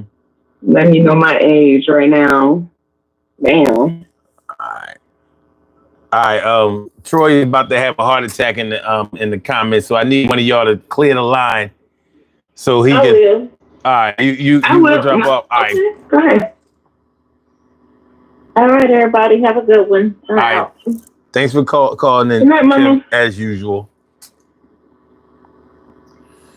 No, I'm a rare breed. I don't come out that night. I don't come out much at night anymore. I hear you. But I've been trying. I will comment like, Omar, don't do that because I do watch your videos, and I'll go through all your videos, and I will sit there and I'll look at most of them, and then some of them I'll get interrupted, life, and I'm like so mad. That's why I'm up late night. I guess. No, you good. I know you be representing. That's not even a question. You have a call from. I be trying to be always. Yeah, it's not even a question. The one I'm called Troy. What the deal is, son? What's going on, good brother? See, this what happened when you got two women with great conversation. You know what I mean? Is that what happens? That's what happened, man. Oh. That's what happened. Oh. You know what I mean? That's what happened. I was like, what's going on? What's going on? How you doing, beautiful? You know, we sit back, I'm sitting up here listening, I'm listening to everything, I'm vibing, I'm drinking my St. Eyes and everything. Oh, St. Ives. You ain't drinking no damn St. Ives. Watching it down with some Thunderbird. Watching it down with some Thunderbird and everything. You know, some Colt 45 works every time. I mean, you really went to the throwback beers. Yo, she said St. Ives. I'm like, maybe she means something else. The funny thing she said was, Midwest. this is the funny thing. The funny thing she asked you, son, is, you ever heard of St. Ives? Like, look, she probably too young to remember when Rakim had the St. Ives commercial. That was one of the dopest commercials. No, yo, young. That was one of the dopest commercials I ever heard in my life. Rakim had one. Snoop had one. Well, Ice Cube had the first one. Ice Cube kicked in the door. But that Rakim commercial was crazy. I swear, that could have been a record. I never. Definitely. And I know Troy is in New York. Troy, you gonna have to, boy, we're gonna have to link up. I'm gonna have you send me some damn bottles. I know they got St. Ives over there in New York. He ain't from New York. I know they got St. Ives over there. I'm saying he not from New York. Come on now, don't you got to PA all day, baby. No, it's Philly all day, not PA. I could never be from New York. I'm a Philadelphia Eagles fan. Okay, I'm not gonna do you like that, Dan, because I know. See, Omar knows a little bit about my New York situation, my Brooklyn situation, dealing with that Brooklyn situation. I had a Brooklyn situation, and I had to. We knew how Brooklyn do. That Brooklyn situation was something serious, boy. I'm telling you, like, Brooklyn. New York and Philly is not that far from each other, though, right? No, they're not far. Is the Brooklyn situation worse than the 25-year-old situation? Yes, 120%. Because you know why? The Brooklyn situation was met in 2012, and the Brooklyn situation has not died, and it's 2025. Oh, okay. And he's been at that Brooklyn situation has been at my house since 2022. For some reason, 2025 ain't never really. Did the 2025 standard change? Hell no. I don't want to see that, man. Let me tell you something. Something about, and you know what was crazy is when I was growing up in my early prime years, I had this crush on Redman and Method Man, and I knew they was from Brooklyn or New York, right? And then I finally met someone from New York. I was like, oh hell no, oh no. We ain't doing this. No.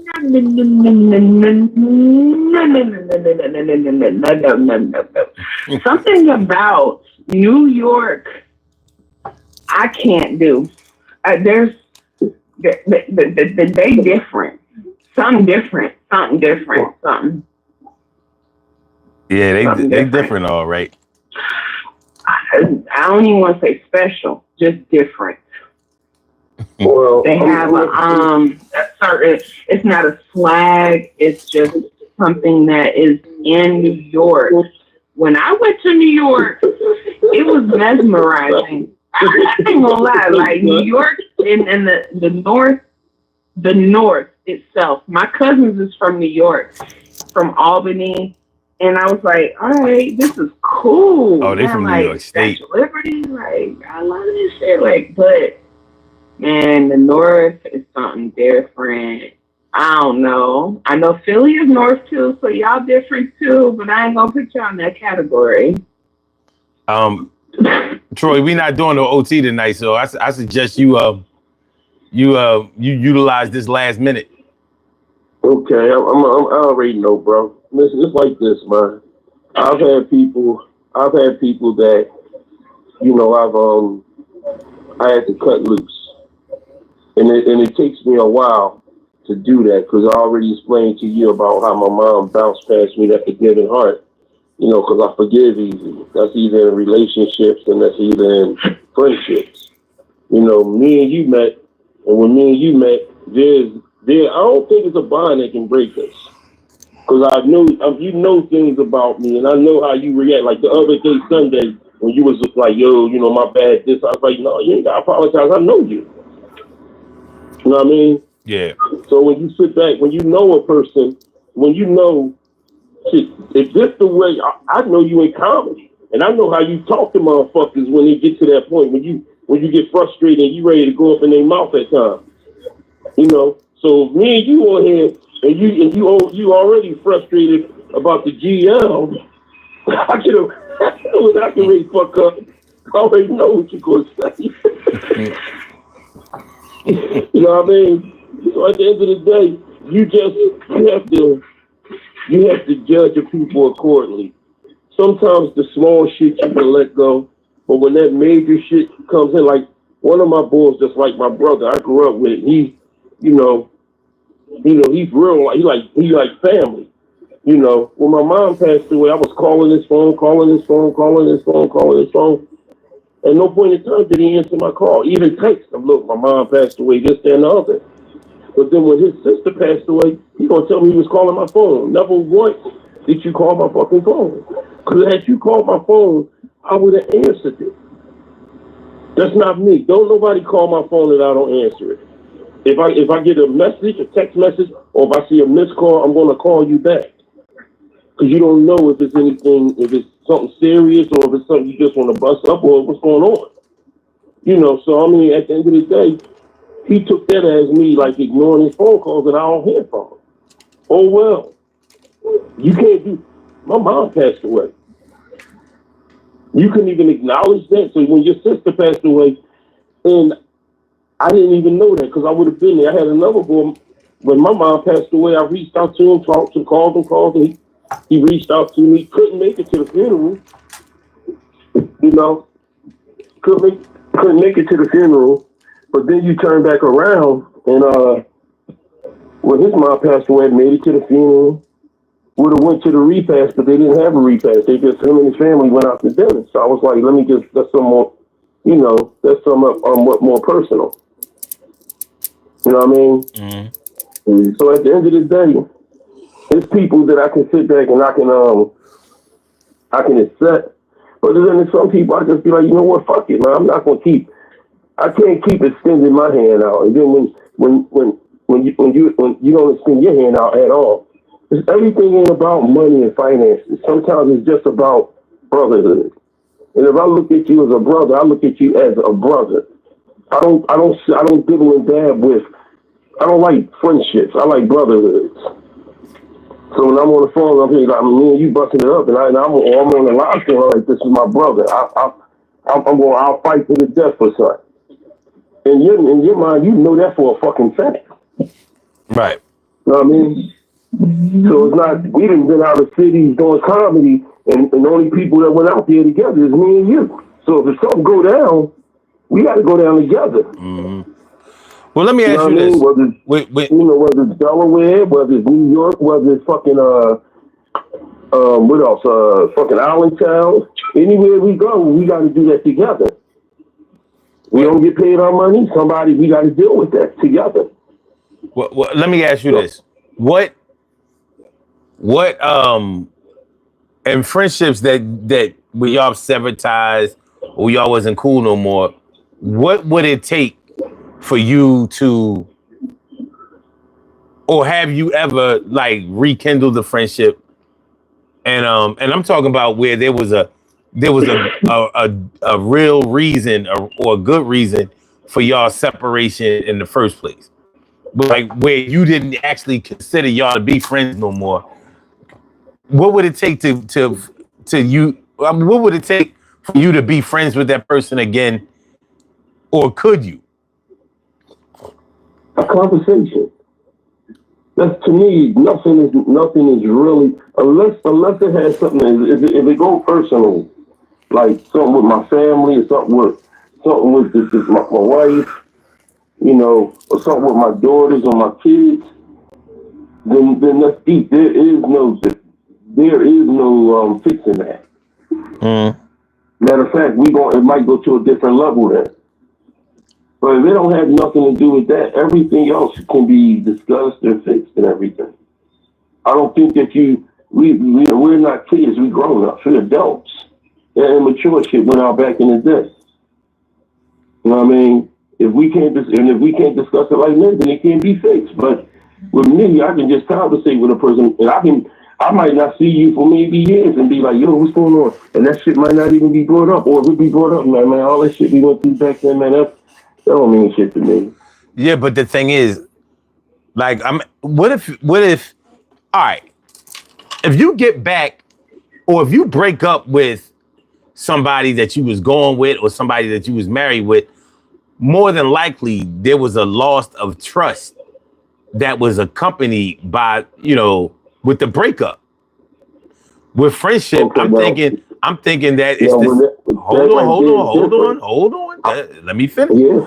So when you talk, when you break up with a friend that you were really, really tight with, I'm thinking that there's probably a loss of trust.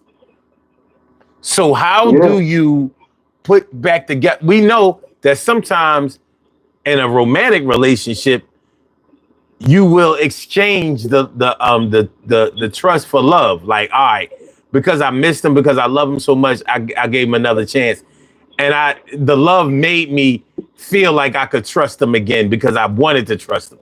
But in a friendship, it's not the love that's going to make you start being friends with him again. Like, that loss of trust is a real thing. So how do you get through that? Well, it's like this, right? I get through that because at the end of the day, you sometimes you gotta humble yourself over some bullshit.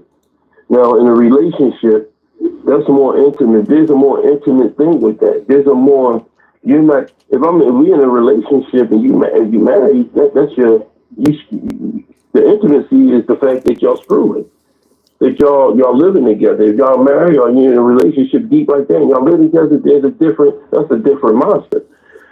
In that book right there, if I didn't have kids with the woman I was dealing with, the type of husband say I don't have kids with the woman I'm dealing with. I'm more on that motherfucking turn with what's his name, the boy from with the song "We Can't Be Friends" because I'm still in love with you. I can't be a friend with you if I'm still in love with you. I can't be your friend, especially if I know that if I accept your flaws, or I accept all your flaws, and as soon as you felt as though I overstepped my boundaries, or I said I did something that you felt as though I did something wrong, and it wasn't nothing major, but it was major to you, then you just want to cut it off. See, the situation goes like this, right? And I will never get off the subject, but the situation goes like this, right? When a person when a woman says to a man that you need to tell me we going through this over something petty, then what you're doing is you're not accepting my feelings, and you're not understanding where I'm coming from, and you're not accepting my how I feel. My feelings need to be taken care of too. You have to understand my feelings, because soon as something go wrong with you, right, and you saying, well, you ain't even apologize, or you ain't even do this, or my feelings this, or my feelings that, then you want to cut it off. That's not how we go. If you're in a relationship, love don't go that way. Love do not die down over an argument. Because if that's the case, y'all shouldn't even been the fuck together. All right, but I was asking you. I was only asking you about the friendship part, though. Now the friendship part. When you go to the friendship part, you gotta hurry up, man. You really look. I'm not going. This is the last thing I'm gonna say, son. When you go to the friendship part, the friendship is easy to fix that part, and it's harder to fix that relationship. Hold on. Let me reassess it. I can fix both of them. Even when trust is lost? Huh? Even when trust is lost, you can fix both of them? Even it depends on what the trust is. Like, give me one example where the trust is lost. Okay. Real quick. Okay. For me, trust is any situation where I don't feel like you have my back. So, that means like when you're around other people who might have something negative to say about me, you're not going to step in there and defend me. If it's a situation, and you might be the one tearing me down behind my back or whatever, and or like you don't really wish me well the way a friend should wish another friend well. Right. So Okay. That right there alone, that's grounds for me not even fucking with you no more. I understand where you're coming from. No, I couldn't fix that. That type of trust, when you don't have my back, or you allow people to bite my back out, or you go out and something go down and I can't seem to find you. Like, matter of fact, I'm gonna give you one scenario. I came down your way back in the day when what was that? I forgot. It was on Broadenary, the bar that everybody used to go to on Broadenary. yeah. I went there. Was it Chuck's or something like that? Yeah. Well, yeah, I went there. So when I went there with my boys, I'm looking at these boys like they my brothers. So when we go down there, I'm in there, my pocket's not that tight. So I go in there, we partying, we having a good time, so they looking out for me. All of a sudden, I can't find them. I come outside looking for them. I bump into one of my brothers from down the way that I grew up with. Just so happened, God blessed me with him being there because he was like, yo, they rolled. After they crashed up this bull buildings, they just rolled out. And they left me there. So anything could have happened to me. If them boys knew that I was with them, I could have been dead. So he gave me a ride back home and I cut him off. I'm like, I can't fuck with y'all like that. Anytime you leave me at the scene of a crime and then it can be another crime and I'm part of it and I'm going to be that crime. Yeah. I'm going to be part of that. I can't fuck with you no more. Yeah, it's a real thing. But That is a real thing. Trust goes into a lot of places that we don't always recognize it. You know what I mean? We don't always look at the depth of trust. Like we might think that trust is all right, I trust you around my woman or my kids or my money or whatever. But those are surface levels of trust. I'm gonna tell you like being this, able to trust somebody. My trust with you, let me tell you what my trust with you came. Allentown.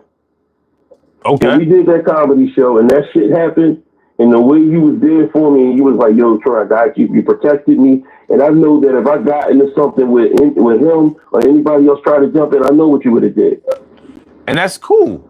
So you know what I mean? So all right. So once trust is established, and then you see that it has been eroded, can you be friends again with somebody who that trust, like now you see the real them. You may have felt like you could trust them before, but you found out that you really couldn't. Like, so now you stuck in limbo. But listen, we really got to get on about it here, man. I got to get to well, with that situation right there, I could never fix that one. Exactly. And then also, Omar, I'm going to just co-sign on that a little bit. You are the only one in the last year or two that I've ever trusted with my information and I share information with ever on social media, on YouTube. I do not do it with anyone else. So for that, salute to you. I appreciate you and everything you do. Troy, you as well. I listen to you all the time. Appreciate that. Appreciate that. Thank you. All right, y'all. Let's do these. Let's do the poll question, and then we got to be out. And I expect my birthday shout out. Hold on. Before you do it, I expect my birthday shout out in September. I'm gonna be on. Right, but we shouted you out last September. We gonna shout you out this September too. We got you. All right. You just better not be drinking those same eyes, and so you can't hear the shout out. I ain't got none. Good. All right. In your opinion, which is harder to deal with? A friend who has lost your trust? 42%. Okay. 42% of people feel like that's the worst. A lover who has lost your trust? Only 10%. See, people can deal with it. That's crazy. A lover or friend who has harmed you, 41%. A lover or friend who has stolen from you, 6%. So the trust thing or putting your hands on somebody is big in people's minds. Listen, let me let y'all go, man. I appreciate y'all coming through. I see y'all tomorrow, hopefully. If not, then as soon as possible. ASAP, ASAP. Y'all have a good night. All right, Good night, Omar. All right, y'all. Peace. Always a good look on that side. We have some birthday shout outs to do. Some people were born on this glorious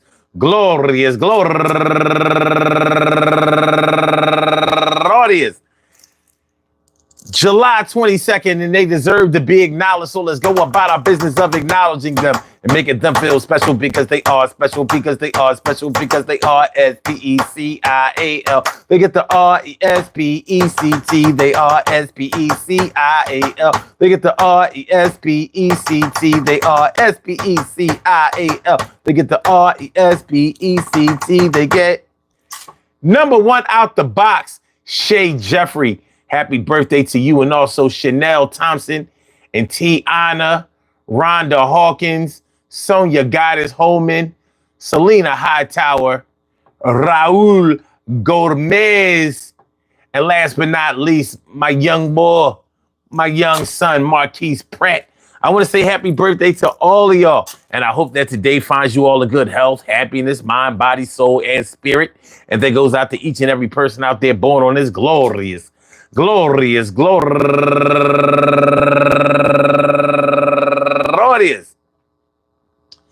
July 22nd, anywhere out there in the world, worldwide, internationally, and universally. All of y'all go ahead and turn up. But don't turn up too loud. Just turn up loud enough so everybody can hear you. Rock out, rock on and do the damn, the rock out. Rock on and do the damn, rock out. Rock on and do the damn thing. You do your thing, y'all. Represent the queens and kings. You do your thing, y'all. Represent the queens and kings. Good things happen to those who wait. Great things happen to those who grind. And anything can happen to those who go for theirs. So go hard, go for yours, and remember, a friend is a great thing to have, but when they stab you in the back, you be like, yo, what the hell? Yo, I thought we was brothers. I thought that we would always be there for each other, and when I see that they wasn't my man, you was on some other type of shit with another plan. Well, life comes at you at the speed of life, and sometimes niggas is tripe. Oh, yo, my man was all over my wife, all over my whiz. Yo, what time it is? So I had to cut him off, and the shit was kind of whack, and the shit was kind of soft. But a loft is what I was laying up in, yeah, puffing on a little green, you know what I mean? And I thought that the scene was something that I built up with my piece, but yo, I reap what I sow. And I didn't know that somebody was after my whiz, but you know how I go. Sometimes when people are staring and you find out as partners that y'all sharing, she was kind of grimy and sometimey, and I didn't never think that I would have to pick up the limey and empty out the clip, yeah, the whole magazine. Yo, shit was fucked up, felt like a fiend. More bullets, more clips, more 40s, more sips. St. Ives was talked about tonight, and I was like, I ain't talking about that shit. Wow, well, it's kind of different, and I'm going to say some old different shit. Yo, I'll be there when you get back, and I'm going to make sure that the dough gets stacked, and I share with those that I know is 100. If you ain't 100, you got to be like 95 or something. Yo, bring something to the table. I'm just trying to make sure that we got cable. Or at least the apps to watch our shows. I ain't fucking with none of y'all motherfucking hoes. I'm tired of things that I used to do to make sure that I kept my friendships tight like glue and made sure that we could stick to the top and make sure that we fastened down the bottom. Yeah, I still got them. But it's not like it was before. We was crew. You was my boy. Maybe we can do it again. But I don't think so, because when I lose a friend, it takes me a while to separate, but once we separate for real, I know it's great. And I couldn't wait till we was all apart because I ain't trying to have nobody slimy, yo, grimy. This ain't Onyx. This ain't 1993. This ain't Jam Master Jay. This ain't something to see. This is not a show. This is not a stage. This is not something for somebody out here to break a bone in cage. And this is not something that you want to fuck with. And I ain't trying to have me out here ducking no shit. I mean, you playing the same way you played when we was in our 20s. Well, you ain't there for me. Front me a couple of dollars. No, I don't need it. I got my own to make sure what I read stays sown until the day when I close my eyes for the last time. No greasy and grime. Yo, you know that I'm on some other shit. Yeah, we was on some brother shit, but now we not none of that. So, yo, forget that. Dead that. Yo, let it rest. Sometimes you gotta separate, and sometimes it's just for the best. The man upstairs will send you a sign. He's gonna let you know when you are done, when it's time. I want to thank each and every one of y'all for coming on through. Tomorrow, you know, we gonna do same thing we did tonight, different type of combo, but it's still like on, yo. We are original Duco. All right, cool. Peace to all my day ones, my everydays, and my brand news. I love y'all to death. Resuscitate y'all. And love y'all right back to life. We will be back tomorrow night, 2 a.m. in the morning, Eastern Standard Time. So you know what it is. Hit that like button, y'all. Please hit the like button. Share the show. Subscribe to the channel if you haven't subscribed to the channel yet. I will holler back. Thanks to everybody who called in. Vita, Kim, Troy. Yo, my man Jay Sloan for that super chat or that super loan. Jay Sloan with the super loan. Appreciate you, my dude. You already know. You already know. That's from the heart right there. One love. I'll get with y'all later, man. Peace.